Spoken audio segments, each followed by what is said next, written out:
Do you know about the FHA Self-Sufficiency Rule? Let's talk. Today we're going to cover what the FHA Self-Sufficiency Rule is, when it applies, why it's important, and ways to deal with any potential issues that come up arising from it. So first, as simply as I can state this, because it's a little complicated, the Self-Sufficiency Rule means that FHA wants a home that you buy, whether it's a 3 or 4 family, to be self-sufficient. That means pay for itself. They're gonna assume that you're not living in the property. Even though you're gonna buy it, you're gonna live in it, we know that this FHA has to be for your primary residence. They're gonna assume when they're doing their calculations that you are not gonna live in that property.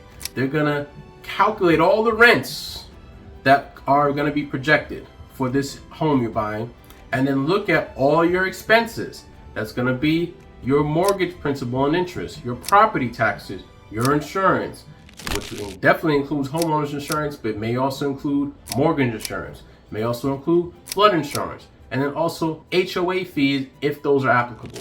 So we're going to look at projected income, projected expenses, and they want to make sure that at worst, these two numbers are equal. Of course, it's better if your projected income is higher than your projected expenses, but they want to make sure that at worst, they're equal.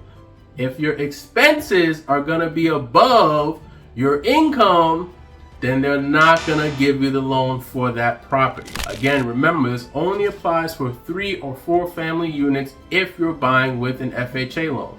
The reason behind this is very simple. It's risk management. The more units in a property, the more risk there's involved, right? There's more renters, so that could mean there's more people who stop paying the rent.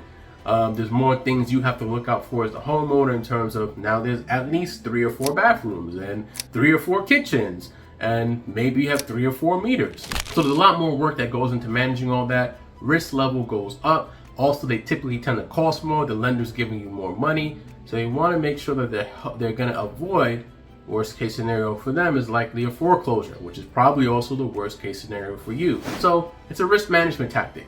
In case you have to move out of the property, many people, their first property is like a multifamily, and then, oh, okay, I'm older now, I want to settle down. I don't want to live next to anyone. I want to get my own single family detached house, right? And now I'm going to rent out the unit that I was in. It happens all the time. So they want to make sure when that happens, that house can pay for itself, at least based off the projections that they have at the time. Now, who's going to calculate whether a home you're interested in buying is self-sufficient? It's going to be your lender, but you and/or your realtor can be proactive too to get a sense of whether the numbers will make sense for you to actually move forward trying to buy a unit.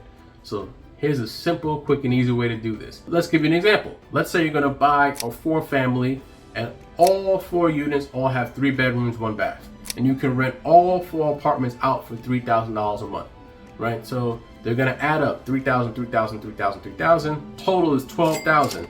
But we're not done yet. They're going to multiply that by 75%. So they're going to take 3/4 of that $12,000 that you could be expected to make a monthly income, and they're going to say, we're going to assume you're only going to make $9,000 a month in monthly income, right? Because it's going to be 12,000 times 75% equals 9,000. I hope it does, because I'm doing this in my head. And now that 9,000 is going to be your projected income, and that needs to be greater than all those expenses we mentioned earlier.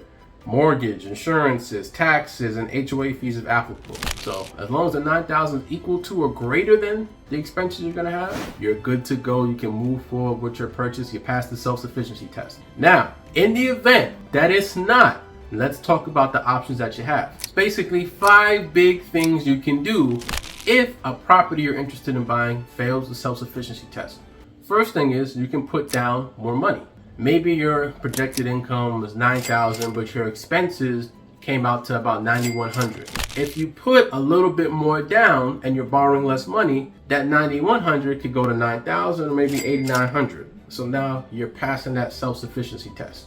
Okay, makes sense? Or second thing you can do is buy down your interest rate. At the time of this video, we know rates are high, 7%, whatever, 6%, whatever we're looking at.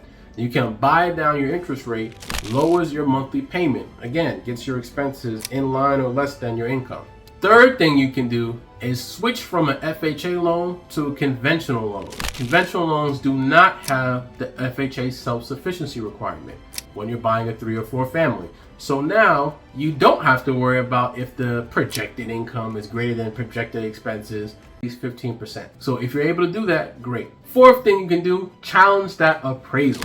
So the appraiser came up with the projected values of rent, right? And you can challenge that. You can get a second appraisal done. You can have your realtor try and submit rental comps to get the rental value higher. So now your projected income is higher, and that'll equal or cancel or be greater than your projected expenses. And before we get to the last thing, I do have a link for a home buyer's guide down below. You can also text me directly or call me if you have any questions or looking for any assistance.